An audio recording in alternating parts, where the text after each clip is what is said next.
नमस्कार दोस्तों, डीपी की वाणी में आपका स्वागत है। दोस्तों, आज जो मेरी कविता है ये एक खास विषय पर है और इस विषय का नाम है एम्प्लॉय और एचआर। दोस्तों, आज के इस कॉर्पोरेट वर्ल्ड की अगर मैं बात करूं तो एक और भी रिश्ता है, वो है एम्प्लॉय और एचआर का, जो कि बहुत महत्वपूर्ण माना जाता है किसी भी ऑर्गेनाइजेशन के रन होने के लिए या किसी ऑर्गेनाइजेशन के चलने के लिए। और जो मेरा मानना है, जैसा मैंने ऑब्जर्व किया है, मेरी फीलिंग्स है कि जब तक एक एम्प्लॉय किसी ऑर्गेनाइजेशन में काम करता है तब तक बहुत चीजें स्मूथली होती हैं, पर जब वही एम्प्लॉय अगर रिजाइन करता है तो ऐसा क्यों हो जाता है कि जैसे वो एम्प्लॉय उस ऑर्गेनाइजेशन के लिए दुश्मन की तरह हो जाता है और उसके सारे रिलेशन, सारे गुडनेस, सारे गुडविल वो सब खत्म हो जाती है। तो दोस्तों, मैं उसी दर्द को या उसी चीज को एक हास्य के रूप में और एक हास्य कविता के रूप में आपके सामने प्रस्तुत करने की कोशिश कर रहा हूं। मैं अपनी कविता शुरू करता हूं। संसार के सारे रिश्तों में एक रिश्ता है एम्प्लॉय एचआर। संसार के सारे रिश्तों में एक रिश्ता है एम्प्लॉय एचआर। आओ तुम्हें बताते हैं इस रिश्ते की बातें दो चार। अब देखिए, पहला चरण जो शुरू होता है वो शुरू होता है जब एक एम्प्लॉय को किसी दूसरी कंपनी से ऑफर आता है। तो देखिए वो चीजें कैसे चल रही हैं कि जब आओगे तुम इनके पास, ये ऐसे तुम्हें जताएंगे जैसे अंबानी से बस थोड़े से कम ये पैसे तुम्हें दिलाएंगे। ज्वाइनिंग की बात जब आएगी ये फौरन तुम्हें बुलाएंगे। नोटिस बायआउट हो जाएगा, ये बड़े प्यार से तुम्हें समझाएंगे। अब देखिए, नोटिस तो बायआउट की बात हो चुकी है, अब एम्प्लॉय को क्या करना है, रिलीविंग पानी है। तो देखिए रिलीविंग के लिए क्या करना पड़ता है कि एम्प्लॉय अब जंग लड़ेगा अपने करंट एचआर से। एम्प्लॉय अब जंग लड़ेगा अपने करंट एचआर से। वो किसी तरह उसे मनाएगा अपने आचार विचार से। किसी तरह समझा बुझाकर एम्प्लॉय रिलीविंग पाता है। एक नए जोश जज्बे के साथ वो एक नई कंपनी में आता है कि एंट्री मारने के पहले ही दिन आईटी वाला लैपटॉप थमाता है और बॉस पूछता है लैपटॉप मिला? हाँ बोलते ही काम शुरू करवाता है। तो यहां पहला चरण समाप्त होता है। तो अब यहां से दूसरा चरण शुरू होता है और दूसरा चरण है कि एम्प्लॉय जो है वो अपने काम को शुरू कर चुका है ऑफिस के अंदर। तो अब देखिए वहां पे चीजें कैसे हैंडल होती हैं कि कार्यालय का काम जो शुरू हुआ खत्म होने का नाम नहीं लेता है। पुराना काम अभी खत्म हुआ नहीं, बॉस नया काम दे देता है। अब देखिए बॉस हैंडल कैसे कर रहा है चीजों को कि काम तो करना होगा क्योंकि मैनेजमेंट का प्रेशर है। काम तो करना होगा, मैनेजमेंट का प्रेशर है और मना तुम कर नहीं सकते क्योंकि कस्टमर सेंट्रिसिटी हमारा जेस्चर है। अब जब मना कुछ कर नहीं सकते तो खटता है बंदा सुबह शाम। जब काम बढ़ते जा रहा है और आप मना भी नहीं कर सकते तो मना हम कर नहीं सकते, खटता है बंदा सुबह शाम। और अंत में बॉस यही कहता है अभी पेंडिंग है तुम्हारा ये भी काम।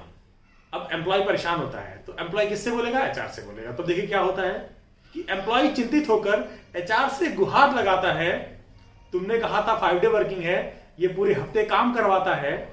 छुट्टी के दिन भी ये मुझसे लैपटॉप ऑन करवाते हैं। जरा गौर कीजिए कि छुट्टी के दिन भी ये मुझसे लैपटॉप ऑन करवाते हैं। मैनेजमेंट प्रेशर के नाम पर ये पूरे हफ्ते काम करवाते हैं। और किसी तरह खटने के बाद अप्रेजल का टाइम आता है।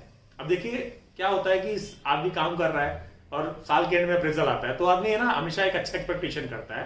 तो अब देखिए क्या हो रहा है, किसी तरह खटने के बाद अप्रेजल का टाइम आता है। अब इतना काम किया बंदे ने तो अच्छी रेटिंग की उम्मीद लगाता है, लेकिन बॉस वहां भी देखिए कैसे बैलेंस कर रहा है चीजों कि देखो काम तो तुमने बहुत अच्छा किया, पर एस्केलेशंस बहुत आई। देखो काम तो तुमने बहुत अच्छा किया पर एस्केलेशंस बहुत आई। मैंने दी तो थी अच्छी रेटिंग, बस ऊपर तक ना पहुंच पाई।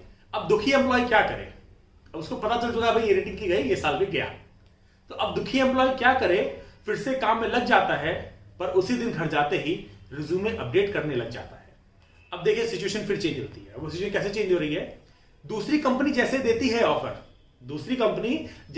है ऑफर, बॉस का प्यार फिर जग जाता है। जो ऑफर तुम्हें मिला है वहां से उसे मैच करने की गारंटी दिलवाता है।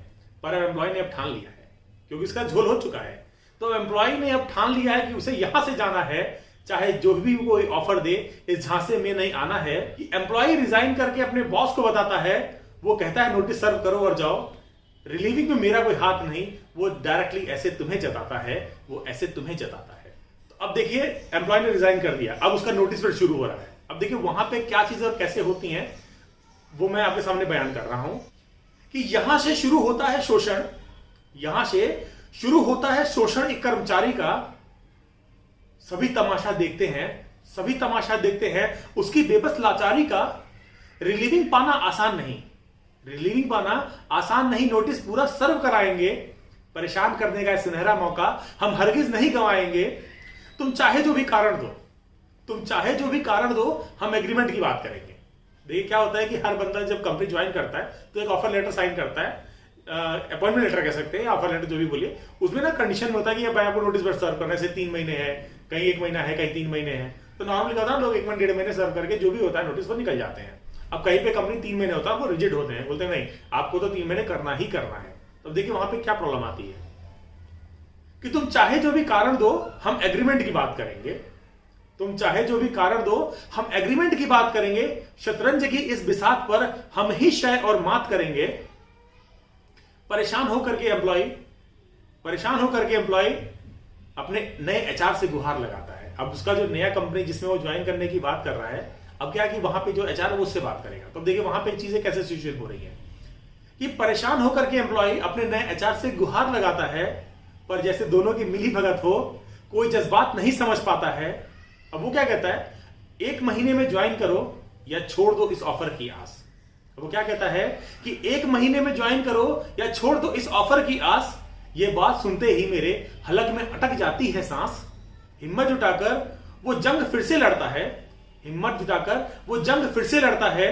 जीतने की उम्मीद नहीं फिर भी जाकर वो भिड़ता है। कहीं एब्सकॉन्ड ना कर दे मालिक, कहीं एब्सकॉन्ड ना कर दे मालिक, डर इसी बात का होता है। जाने का उसका क्या होगा, इसी खौफ रात को सोता है। आखिरकार थक हार कोई लैपटॉप रखकर जाता है, कोई सकुशल रिलीविंग पाता है। अब सबकी अपनी किस्मत है भाई, यहां सब देखने को मिल जाता है। लेकिन देखिए आखिरी दिन क्या होता है कि लास्ट डे पर, जो उस कार्यालय में जो आपका आखिरी दिन होता है, तो लास्ट डे पर सब आपकी सारी खूबियां गिनाते हैं। लास्ट डे पर सब आपकी सारी खूबियां गिनाते हैं। इतना ही था तो तड़पाया क्यों, ये हम समझ नहीं पाते हैं, ये समझ नहीं पाते हैं। दोस्तों, जो भी मेरे विचार थे इस टॉपिक को लेकर के, वो मैंने आपके सामने अपनी कविता के माध्यम से रखा है। आप मेरे इस विचार से कहां तक सहमत हैं, कमेंट में जरूर बताइएगा। और आपको मेरी कविता कैसी लगी, मैं आपकी राय जरूर जानना चाहूंगा। और आप अगर चाहते हैं कि मैं किसी खास विषय वस्तु पर कविताएं लिखूं, तो आप वो मुझे कमेंट करके बता सकते हैं। धन्यवाद।